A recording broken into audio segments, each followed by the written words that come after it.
The massive wooden doors burst open with a resounding crack, their thunderous echo reverberating beneath the vaulted ceiling of the church.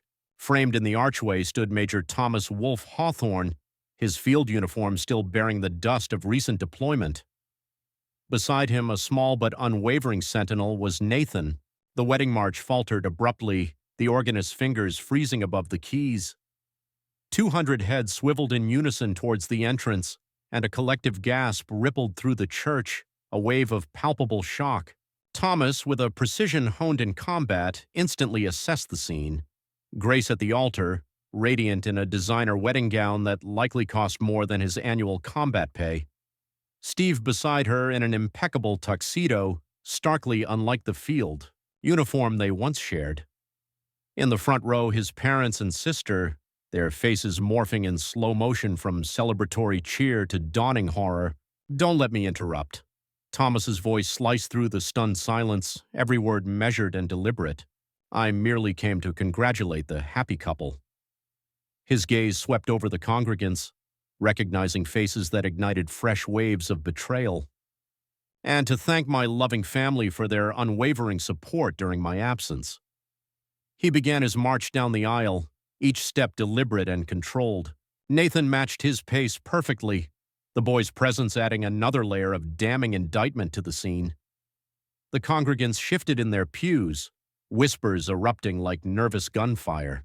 "Look, that's Sarah from the PTA," Nathan whispered, pointing at a woman now trying to shrink into her seat. "She helped Mom pick out the wedding flowers, and Mr. Johnson from my school, he helped Uncle Steve with the business." Thomas nodded, committing each face, each betrayal to memory. He recognized former high school football teammates, veterans from the local VFW chapter, neighbors who had promised to watch over everything while he was deployed. All complicit, all knowing, all silent. Grace was the first to speak, though her voice trembled with forced composure. "Thomas," she said, clutching her bouquet like a shield, "you weren't supposed to be here." "Evidently." He advanced to the altar, meeting her gaze head-on. 2 years I spent in war zones, under fire, losing men, watching brothers die." His voice remained level, yet there was a razor's edge to it that made several guests flinch. "While you and Steve played house with my son, with my family's blessing." Steve stepped forward, hands raised in a conciliatory gesture Thomas remembered from their service, the same gesture Steve used when attempting to de-escalate hostile civilians. "Brother, let me explain." Thomas's fist connected with Steve's jaw before he could finish the sentence. The blow was precise, calculated. Everything he had learned in hand-to-hand combat training condensed into one perfect strike. Steve sprawled backward onto the altar steps, blood staining his pristine white shirt. Several guests screamed. Grace recoiled, almost tripping over her wedding dress. The priest moved quickly to shield the holy artifacts on the altar. "I am not your brother." Thomas's voice cut through the chaos like a combat knife. "Brothers don't steal each other's wives. Brothers don't dismantle families." He turned to Grace, who cowered under his stare. "And wives don't betray husbands who are fighting for their country." His mother rushed forward, her designer dress rustling as she moved. "Thomas, please, we just wanted to save—" He cut her off sharply, his tone glacial. "You all chose your side." He looked at his father, who couldn't meet his gaze, then at his sister, Rebecca, who was weeping quietly in the pew. "Now you will live with the consequences." He turned to address the shocked congregants, his voice accustomed to the parade ground, filling every corner of the church. "Let me make sure everyone clearly understands what has happened here. My wife and my best friend were having an affair while I served our nation. My parents and sister knew and helped conceal it. They planned this wedding specifically for a time I was meant to be deployed." He paused, letting each word land like an artillery strike. "Remember their faces. Remember what they did to a soldier who fought for them." Nathan's hand squeezed his, and Thomas looked down at his son. There was no shame or fear on the boy's face, only pride. Pride for a father who stood for truth, who met betrayal with strength, not weakness. Gripping Nathan's hand tightly, Thomas turned and walked back down the aisle. The congregants parted before them like water, no one daring to meet his gaze. At the doors, he paused and turned for one last look. Grace, Steve, enjoy your special day. His smile would have been familiar to any enemy he had faced in combat. Consider this a declaration of war. As they emerged into the daylight, Nathan looked up at his father. Are we going home, Dad? Thomas shook his head. No, son. We're going to build a new home, and then we're going to teach them all about justice. Behind them, the church descended into chaos, but Thomas did not look back. He had learned in combat that you never look back once you've initiated an attack. Move forward, adapt, overcome, and most importantly, make your enemies regret ever considering you an easy target. The war had begun, and Major Thomas Wolfe Hawthorne was just getting started. The key turned in the lock of Thomas's new rental house, a modest two-story on the other side of town, away from the suffocating emptiness of his former dwelling. Nathan's footsteps echoed through the sparsely furnished rooms as he explored his new territory. Your room's upstairs, second door on the right, Thomas called out. He set his laptop on the kitchen counter, already mapping out his next moves. The military had taught him that intelligence gathering precedes any successful operation. He needed allies, evidence, and a comprehensive battle plan. His phone vibrated with another message from Grace's lawyer. Divorce papers, custody arrangements, attempts to portray him as an unstable veteran. Thomas deleted it unread. They still thought they were dealing with a conventional enemy. They had no idea what was coming. Major Hawthorne? A sharp knock at the door interrupted his thoughts. Marie Rodriguez. Lieutenant Colonel Davidson suggested I might be of assistance. Thomas opened the door to a petite woman in her 40s, her bearing unmistakably military. She handed him a folder without preamble. Your situation has come to my attention. I've already initiated preliminary surveillance. Thomas gestured her in, appreciating her directness. What's your initial assessment? Mari spread photographs across the table. They've been planning this for months. Steve Morrison isn't just a friend who got too close. He systematically positioned himself to take over your life. She pointed to various images. Steve and Grace at restaurants, at family gatherings, school events. He cultivated relationships with your business contacts, spreading stories about your abandonment of the family. Your parents, they were actively complicit. Thomas's jaw tightened as he examined bank statements showing his parents' financial contributions to the wedding. How deep does this go? Your sister Rebecca acted as their real estate agent. Mari produced property listings. She helped them scout for a house while you were deployed. They planned to move into the Riverside area, using your share of the business profits as a down payment. Nathan's voice drifted down from upstairs. Dad, where do I put my books? I'll be right up, son. Thomas turned back to Marie. What about Nathan? What are their plans for him? Mari's expression hardened. They're preparing to file for full custody, planning to leverage your military service against you, portraying you as an absent father who chose war over family. They've been coaching Nathan, trying to turn him against you. Thomas's hands clenched into fists. They truly have no idea what they're dealing with, do they? No, Mari agreed. They think they're dealing with a broken soldier. They don't realize they're up against a tactical expert who specializes in dismantling enemy operations. Thomas began to organize the photographs. I need everything. Their movements, correspondence, financial records, every weakness, every pressure point, every skeleton in their closet. Already in motion, Mari brought out her laptop. Steve's business dealings aren't as clean as they appear. He's cut corners, falsified documents. Your parents' social standing is built on carefully maintained lies. Grace's career in teaching, there are some interesting complaints in her personnel file. Thomas nodded, fully shifting into military planning mode. Time to show them what real psychological warfare looks like. But first, he picked up a photo of Steve and Grace at a country club event. Tell me about their routines, their social circles, everyone who facilitated this betrayal. For the next hour, they mapped out the enemy territory. Mari's intelligence was exhaustive. Credit card statements showing lavish dinners, hotel receipts, text messages extracted from cloud backups. A complete picture of betrayal laid bare in digital breadcrumbs. There's something else you need to see. Mari hesitated. Messages from your relative's family chat. They discussed how to handle your return, assuming you survived the deployment. Thomas scrolled through the messages, his expression growing colder with each line. His mother's concerned messages about how to ease the transition, his father's financial advice to Steve on how to manage the expected inheritance, his sister's suggestions on how to handle the inevitable confrontation. They thought they had it all planned out, Thomas said quietly. The grieving widow finding solace, the loyal friend stepping up, the supportive family helping them heal.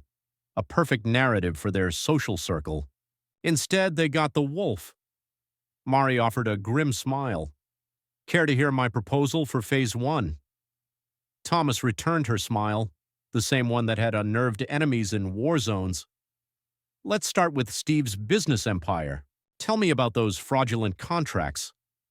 Mari pulled out financial documents. He leveraged your supposed partnership to solicit investments. The numbers don't add up. One anonymous tip to the SEC? Not yet. Thomas raised a hand. First, I need a complete map of everyone involved. Every investor, every client, every social connection. When we strike, we'll dismantle the entire network. Nathan came downstairs, sweaty from basketball. Thomas introduced them. Miss Rodriguez is helping us make things right, son. Nathan studied her with surprising maturity. Are you going to help Dad fight them? That's right, Mari replied.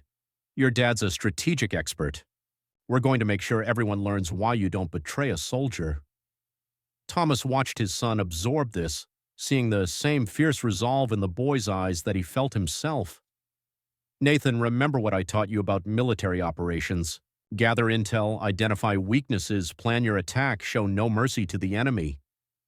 Roger that, Nathan chirped. Thomas ruffled his hair. Now go finish unpacking. We have work to do.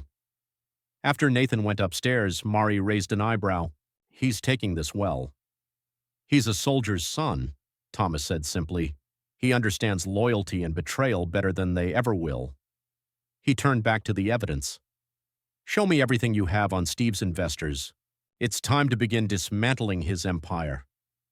Thomas sat in his home office, monitoring multiple screens as his meticulously planned operation unfolded. Mari's intelligence was impeccable, each piece of evidence strategically deployed for maximum impact. The first anonymous tip reached Steve's largest investor at 9 Ray Bessoignou. Detailed documentation of fraudulent practices, inflated projections, and misappropriated funds. By 9:30, 3 more major investors received similar packages. The timing was precise, coordinated for simultaneous impact. Thomas's phone vibrated, a message from Mari. Phase 1 launched, monitoring Steve's office. Through Mari's surveillance feed, Thomas watched Steve's increasingly frantic movements. The man who stole his life was about to learn about real warfare. By noon, Steve's carefully constructed business empire began to crack. Calls flooded in, nervous investors demanding explanations, partners pulling out of deals, banks freezing accounts pending investigation. Steve's assistant defiantly quit, having received an anonymous email detailing her boss's history of harassment complaints. Thomas allowed himself a small smile, composing the next series of leads. His sister Rebecca's unethical real estate dealings. He forged anonymous complaints to the licensing board, detailing numerous violations, insider trading, hidden commissions, fraudulent documents.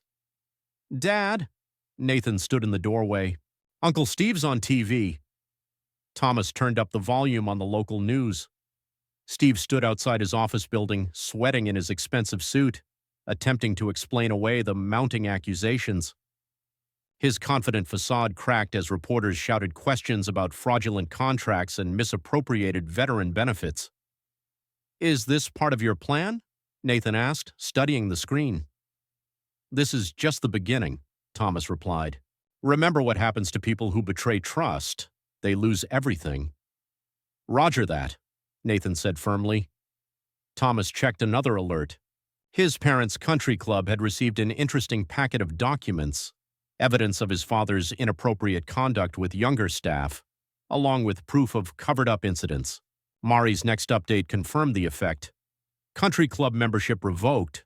Your mother's social standing in freefall. Rebecca's real estate license suspended pending investigation. Thomas typed his next instruction: release the school board documents. Within hours, Grace's carefully cultivated image as a grieving military wife began to crumble. Anonymous sources provided the school board with detailed documentation of her affair with a married man while his wife served overseas. Local veteran groups, already incensed by the wedding incident, began showing up at every social event Grace and Steve attended. They shared stories of Thomas's heroism, of battles fought and brothers lost, while Steve played house with a deployed soldier's wife. Thomas acted, each strike precisely calibrated. Steve's business partners received proof of his stolen valor, exaggerated claims of military service, misappropriated combat stories. Local news agencies received anonymous tips about the family's betrayal of a decorated soldier. The pressure escalated relentlessly. Grace's social media filled with messages from military wives expressing their disgust. Steve's professional network disintegrated as colleagues distanced themselves from the escalating scandal. "You're destroying them," Mari observed during their evening briefing. "Steve's company stock is down 60%. Grace is on administrative leave. Your parents are social pariahs." "No," Thomas corrected her, his voice cold. "They destroyed themselves. I'm just making sure everyone knows it." He pulled out their next list of targets. Time for Phase 2. Mari studied the new intelligence. "Your father's business associates might object to these revelations. They should have thought of that before funding my wife's wedding to my best friend."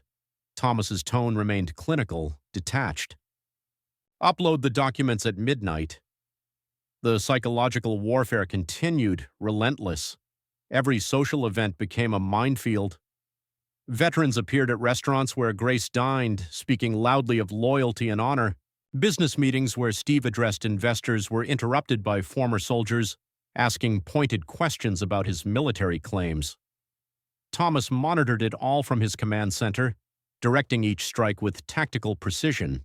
Nathan watched and learned, internalizing lessons about consequences and justice. "Your mother called," Thomas said one evening. "She's begging for a meeting." Nathan looked up from his homework. "Are you going to talk to her?" "No." Thomas showed him the latest intelligence report. "She's trying to gain sympathy for her counterattack. But we're ready for that, too." The report detailed Grace and Steve's desperate attempts to salvage their reputations. Emergency meetings with lawyers, frantic calls to media, attempts to portray the story as harassment by an unstable veteran. "They still think they can win this," Mari observed. Thomas's smile was predatory. "They haven't understood yet. In war, you don't just defeat the enemy, you take away their ability to fight." The lawsuit arrived exactly as Thomas predicted. Grace and Steve's lawyers filed for emergency custody, portraying him as an unstable veteran overwhelmed by betrayal. His parents submitted sworn affidavits detailing his violent outburst in the church. Local newspapers picked up the story, questioning whether a combat veteran with issues should have custody. Thomas read the court documents dispassionately, noting how they twisted every fact to support their narrative. His punch at the wedding became uncontrolled violence, his tactical dismantling of their lives a dangerous obsession.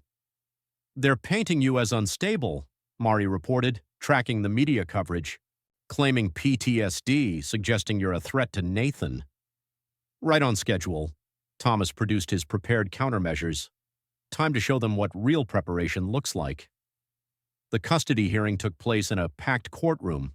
Grace's lawyer presented their case first, weaving a narrative of a troubled veteran unable to cope with betrayal, dangerous to himself and others. Steve testified about Thomas's aggressive tendencies, carefully omitting his own role in the betrayal. Thomas sat calmly, observing their performance. Nathan stayed close to him, refusing to sit with Grace despite her tearful pleas. The boy's loyalty was undeniable. When it was Thomas's turn, he unleashed his own artillery. First on the stand was Colonel James Davidson, his commanding officer. The decorated officer's testimony was devastating. "Major Hawthorne is one of the finest officers I have ever commanded. Davidson stated firmly. His psychological evaluations are exemplary, his composure under pressure legendary. The idea that he is unstable is not only false, it's an insult to every soldier who serves with honor. Other witnesses followed, fellow soldiers testifying to Thomas's leadership and stability, military psychologists confirming his excellent mental health, child development experts praising his parenting skills despite the challenges of deployment. Then came the evidence of Grace and Steve's custody preparation, documentation of their attempts to alienate Nathan, records of their coaching him to lie about his father, proof of their plan to use the courts to separate a soldier from his son. Veterans in the gallery murmured angrily as each betrayal was laid bare. Grace's face paled with each revelation. Steve's confident expression crumbled as his carefully constructed narrative fell apart. Finally, Nathan took the stand. The boy stood tall, his father's strength evident in his posture. "They told me to lie about my dad," he testified clearly. "Mom and Uncle Steve said to say he was scary and mean. They wanted me to tell the judge he hurt me." His voice strengthened. "But my dad's a hero. They're the liars." Grace burst into tears. Steve tried to object, but the judge silenced him with a stare. Thomas's parents sat stunned as their grandson's testimony shattered their claims. The judge's ruling was unambiguous. Thomas retained primary custody. Grace's visits were to be supervised. Her attempts to alienate Nathan from his father would be factored into all future custody matters. Outside the courtroom, Grace grabbed Thomas's arm. "Why are you doing this? We could have worked something out." Thomas looked at her with cold eyes. "You didn't just betray me. You betrayed everything I fought for, everything I believed in." His voice was the same as he used to address enemies in combat. "Actions have consequences, Grace. You're about to learn exactly what those are." Mari joined them as Grace fled in tears. "They'll appeal the decision." "Let them." Thomas watched his ex-wife's retreat. "Every appeal gives us another opportunity to expose their lies. Every court proceeding digs them deeper into the hole they've dug." Nathan took his father's hand. "Did we win?" Thomas squeezed his son's hand. "This battle, yes, but the war isn't over yet." He turned to Mari. "Time for the next phase. Let's show them what a real counterattack looks like." The message was clear. Major Thomas Wolfe Hawthorne didn't just fight battles. He annihilated those who betrayed him systematically and completely. The custody hearing was merely another victory in his campaign of total warfare against those who thought him an easy mark. As they exited the courthouse, Thomas already had his next strikes planned. Grace and Steve had tried to use the law against him, but now they would learn why enemies feared his strategic mastery. The war would continue until there was nothing left of their comfortable, betrayal-built world. Mari Rodriguez entered Thomas's office, a thick file tucked under her arm. Her expression held a predatory satisfaction. "You have to see this," she announced, spreading photographs across his desk. "Steve's getting desperate." Surveillance photos showed Steve meeting increasingly shady business associates in dimly lit parking lots and vacant warehouses. Financial reports showed large transfers from offshore accounts, loan applications with inflated figures. "He's borrowing from some dangerous people," Mari explained, tapping one of the photos. 3 meetings last week with known loan sharks. He's trying to salvage what's left of his empire. Thomas studied the documents. "Show me the contracts." Mari produced a stack of papers, forged signatures, backdated documents, fraudulent certifications. He's not even trying to hide it anymore, just throwing money at anyone who can help him stay afloat. "And my dear family?" Thomas's voice was imbued with the same cold efficiency he used when planning combat operations. "They're breaking." Mari's smile held no warmth. "Your parents are constantly fighting. Your mother blames your father for supporting Steve's business ventures. He blames her for encouraging Grace. They've stopped appearing in public together." She brought up a tablet with video surveillance. "Your sister Rebecca's marriage is dissolving. Her husband discovered she used their savings to help finance Grace and Steve's house purchase. He's filed for divorce.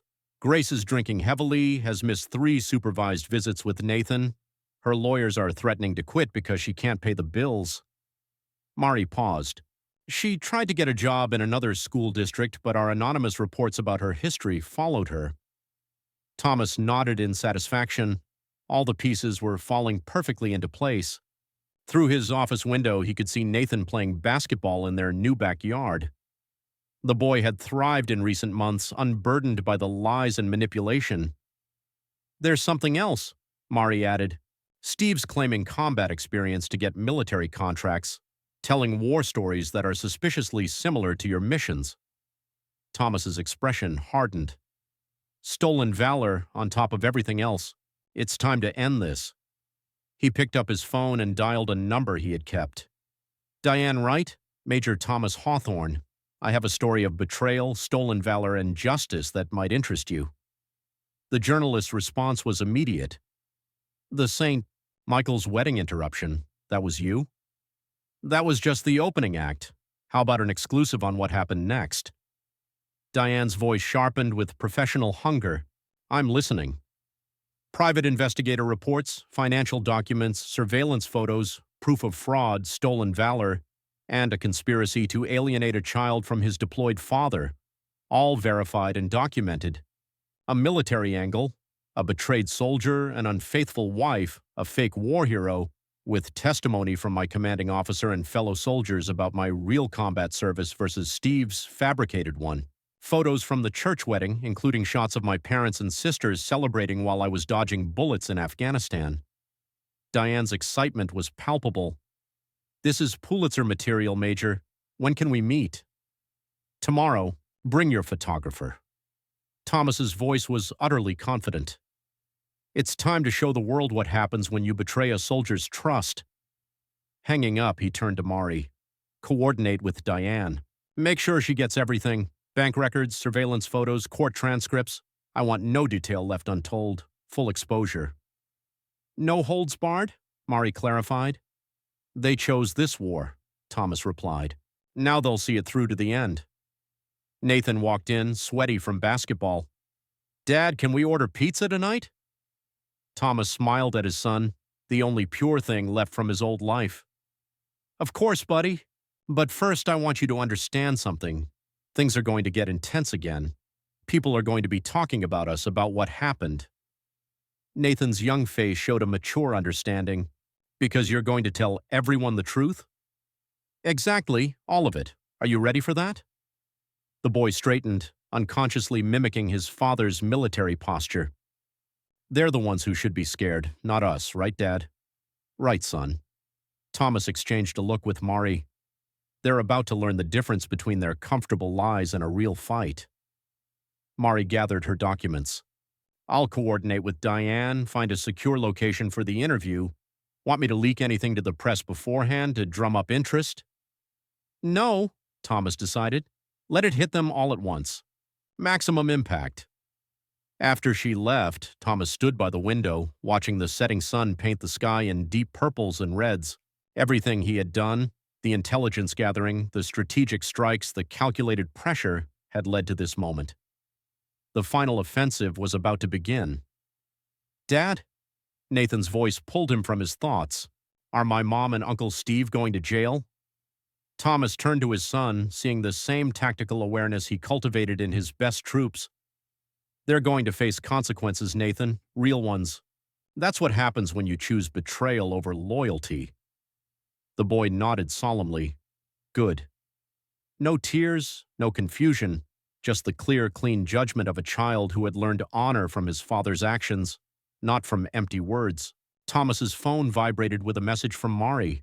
Diane's ready, all pieces in place. He sent one word in reply, execute. The endgame was beginning. Thomas Wolfe Hawthorne had learned patience in combat, waiting for the perfect moment to strike. Now that moment had arrived, and his enemies would finally understand why his men had named him after nature's most relentless predator. Diane Wright's article detonated across the morning news like a precision missile. The headline alone was devastating. Betrayal of honor. How a decorated Special Forces officer's family conspired against him while deployed. The story began with the dramatic wedding interruption, but quickly delved deeper. Diane's investigation laid bare everything. The timeline of the affair, the family's complicity, Steve's financial crimes, the attempted custody theft. Each revelation was buttressed by irrefutable evidence from Mari's investigation. Thomas watched the fallout from his office, monitoring multiple news feeds.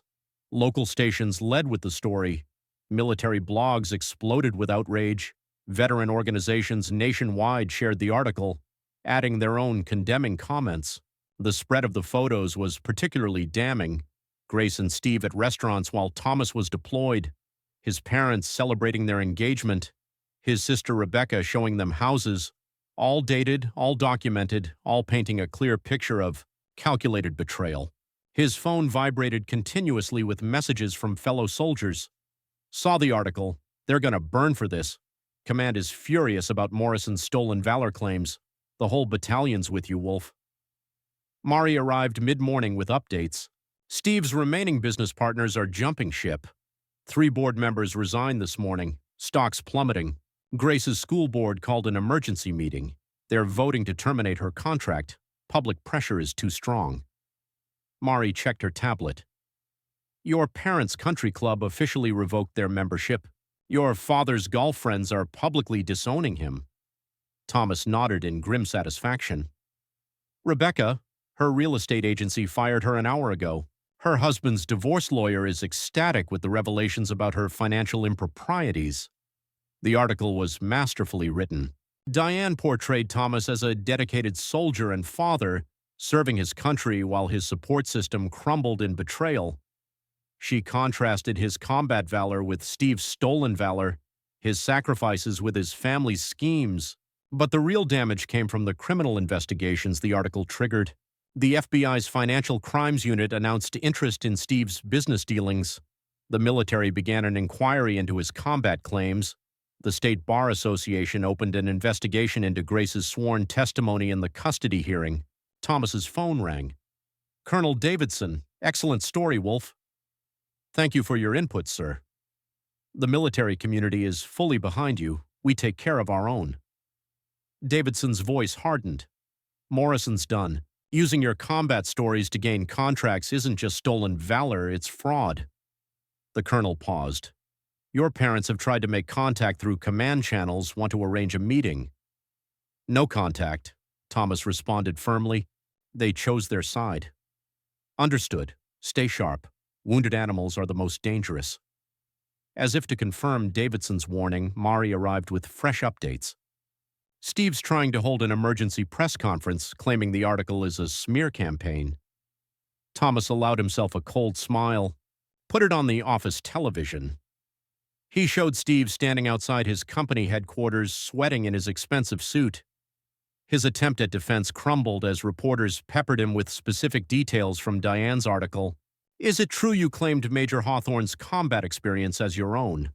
Did you initiate an affair while he was deployed?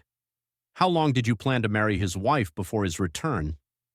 Did you leverage his expected death in deployment for business deals? Steve's polished facade completely fractured. He shoved the camera away, retreating into the building, oblivious to the shouted questions about fraud investigations and stolen valor. Grace's attempts at damage control were futile.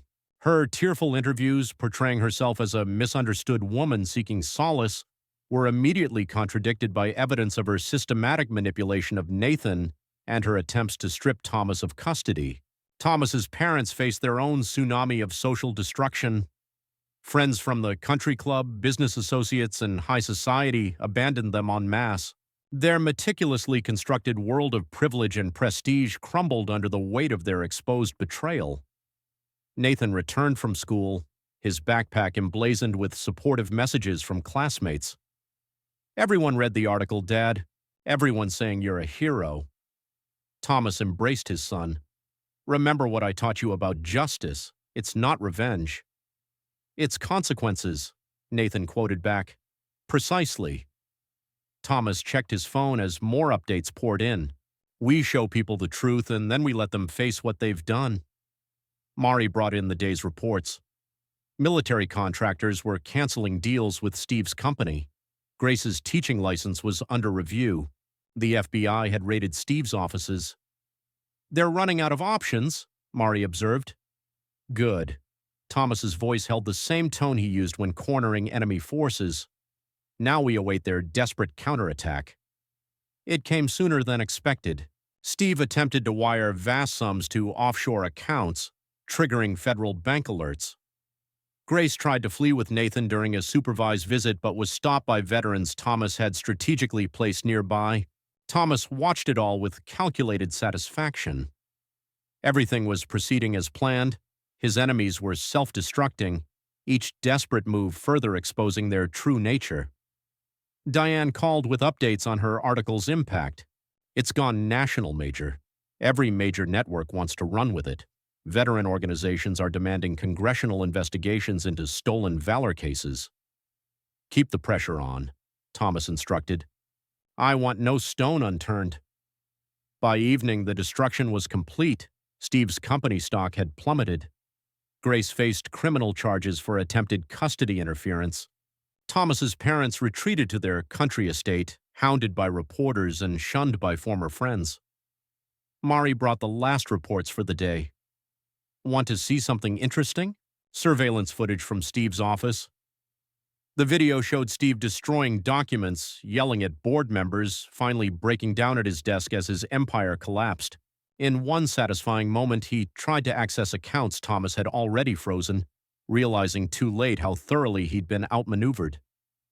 Should we be concerned about retaliation? Mari asked. Thomas shook his head. They're finished. They just don't know it yet. Diane's article had pulled the first thread, but Thomas's meticulous planning ensured the entire web of lies would unravel completely.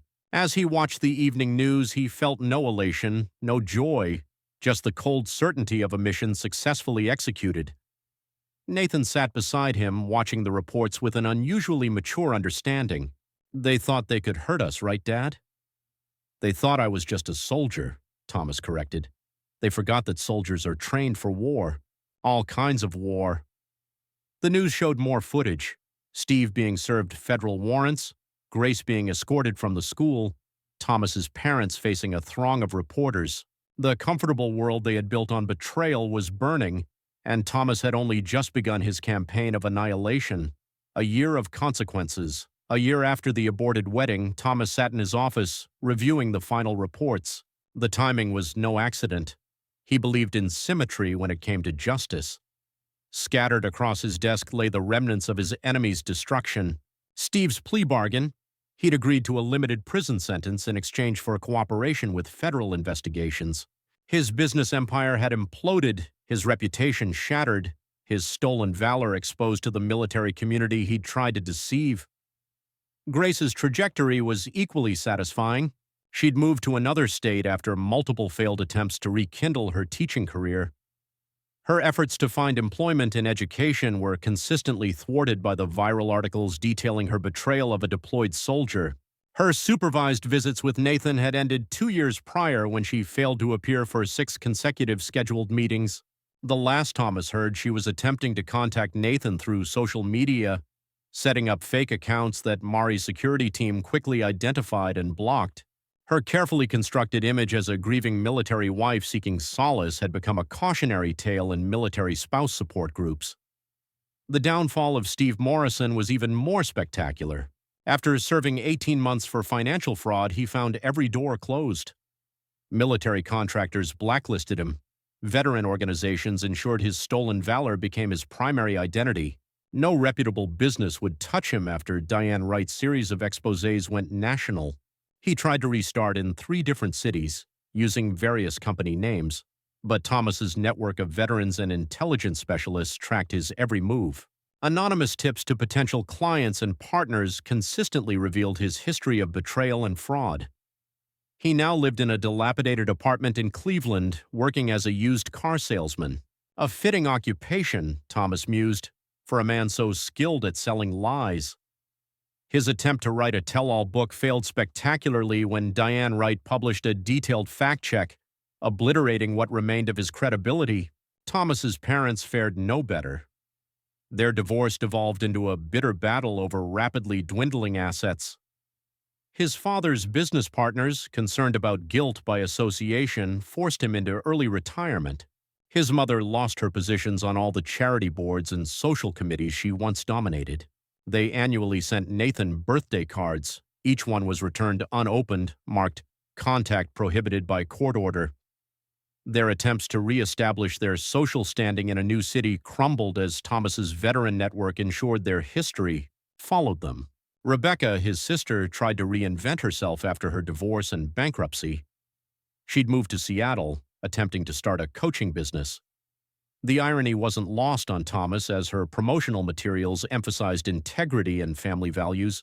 It took one anonymous email with links to the archived news stories about her role in the betrayal to end her new venture before it began. She now worked as a secretary, her dreams of real estate success permanently shattered. Mari Rodriguez had spun their successful intelligence operation into the nation's leading corporate security firm. Wolf Security specialized in catching corporate spies and fraudsters, their military precision and ruthless efficiency making them the preferred choice for major corporations. "Your father's methods are now taught in business schools," Mari told Nathan during his academy graduation reception. "The course is called Strategic Response to Corporate Betrayal. They use his systematic dismantling of Steve's business empire as a case study." Diane Wright's book, The Wolf's War, A Soldier's Response to Betrayal, spent 40 weeks on the bestseller list. Film rights had been sold for a seven-figure sum, though Thomas had only agreed to cooperate if the story focused on the consequences of betrayal, not the sensational aspect of revenge. "The studio wants a sequel," Diane mentioned, joining them at the table. "Focus on the aftermath. Show how your targets never recovered." Grace did an interview last month, still trying to paint herself as a victim. No one believes it anymore. Thomas's marriage to Jessica 3 years prior provided Nathan with the stable home life he deserved. A military widow who understood service and sacrifice, she never attempted to replace Grace's role, but instead built her relationship with Nathan on honesty and shared values. "Dad's speaking at my school next month," Nathan announced proudly. "Career day. Half my class signed up for the military because of him." Thomas looked at his son with quiet pride. The boy who had exposed his mother's betrayal had grown into a young man who understood that honor was not just about following rules, but about ensuring justice prevailed. Their new home, a renovated Victorian mansion in an exclusive neighborhood, served as a physical testament to their triumph. Thomas's study displayed evidence of his victory, framed news articles of Steve's conviction, Grace's teaching license revocation, his parents' social ostracization. "Some call it revenge," Thomas told his audience at the academy, concluding his speech. "They missed the point. This was about consequences, about making betrayal too costly a gamble to ever risk paying." His security firm expanded globally, with offices in major cities. They specialized in what Thomas called consequence management, helping clients ensure that those who betrayed them faced appropriate repercussions. Mari's network of intelligence professionals tracked Thomas's enemies, providing regular updates on their continued downfall. Grace's last boyfriend dumped her after learning her history through an anonymous email. Steve's attempt to relocate to Canada was thwarted when his past mysteriously surfaced during an immigration check. Thomas's parents were forced to sell their country estates, their retirement funds depleted by failed investments and legal fees. They now lived in a modest Florida condo, their social circle narrowed to other outcasts who couldn't afford to shun them. Rebecca's daughter, Thomas's niece, found articles about her mother's betrayal during a school research project. The resulting family conflict forced Rebecca to change jobs again, moving to a smaller apartment in a less desirable neighborhood. "It's about consequences," Thomas explained to a journalist doing a 5-year retrospective. "They don't end. Every choice creates ripples that affect every aspect of your life. My enemies chose betrayal. They will spend the rest of their lives experiencing the results of that choice." Nathan's academic and athletic achievements filled Thomas with pride. The boy had received an early admission to the military academy, his essay on learning honor through his father's response to betrayal receiving special commendation. Jessica's military support organization had grown into a national network, helping service families maintain strong relationships during deployment. She used Grace's story as a cautionary tale, illustrating how betrayal destroys not just marriages but entire family networks. Your father's demands for the movie were very specific, Diane told Nathan during a reception. No dramatic revenge monologues, no action hero cliches, just the cold, methodical reality of a tactical expert, ensuring that betrayal had appropriate consequences. Thomas's approach became legendary in military circles.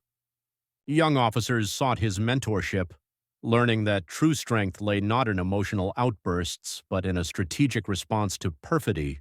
The Wolf Protocol, as Mari's security firm called it, was refined into a comprehensive system for combating betrayal in corporate settings. Identify vulnerabilities, gather evidence, apply precise pressure, and maintain consistent consequences, she explained to clients. Thomas's enemies learned too late that betraying a military strategist had consequences beyond their comprehension. Their comfortable world wasn't just ruined, it was systematically dismantled in a way that precluded any chance of rebuilding. The greatest victory, Thomas told Nathan as they drove away from the academy grounds, is not in destroying your enemies, but in making them understand every single day why their destruction was inevitable. Grace's final attempt to modify the visitation agreement was denied. The judge cited her instability and failure to accept responsibility for her actions. Her lawyer withdrew from the case after his firm received anonymous information about her history of delinquent payments.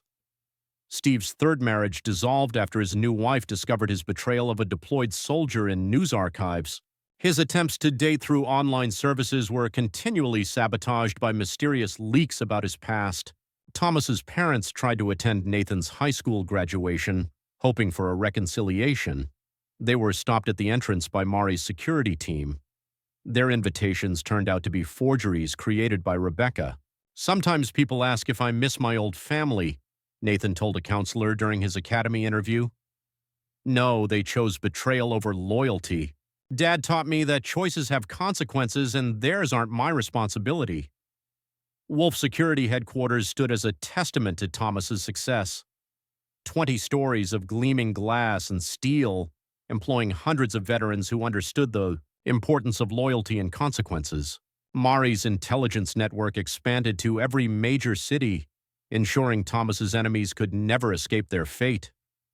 Every job application, every credit request, every attempt to rebuild triggered alerts that ensured their history remained relevant. The best part, Diane confided during a reception, is that they did it to themselves. Every piece of evidence we used was created by them. Their own actions condemned them.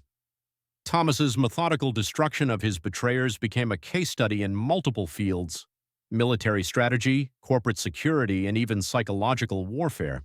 Students analyzed how he systematically eliminated every possible avenue for recovery.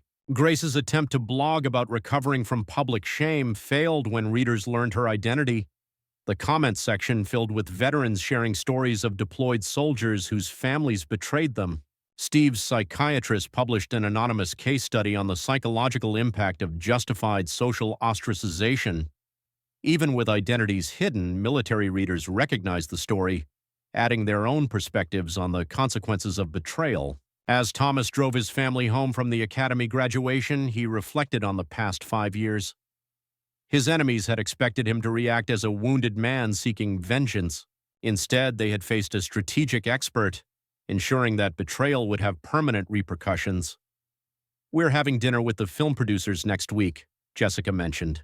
"They want to discuss a documentary series about the long-term consequences of betrayal." Nathan had already read the preliminary script. "They call it The Wolf's Legacy: How One Soldier Redefined Justice." Thomas smiled with satisfaction. His response to betrayal had transcended personal vengeance, evolving into a systematic approach to justice. Future generations would learn from his enemy's destruction, understanding that the repercussions of betrayal extended far beyond the initial act. The sun set behind them as they drove home, another day ending in the life they had built from the ashes of betrayal. In their wake lay the scattered remnants of those who thought they could betray a soldier without consequence. Ahead lay a future built on honor, strength, and the unwavering certainty that justice, properly wielded, is the ultimate weapon against perfidy.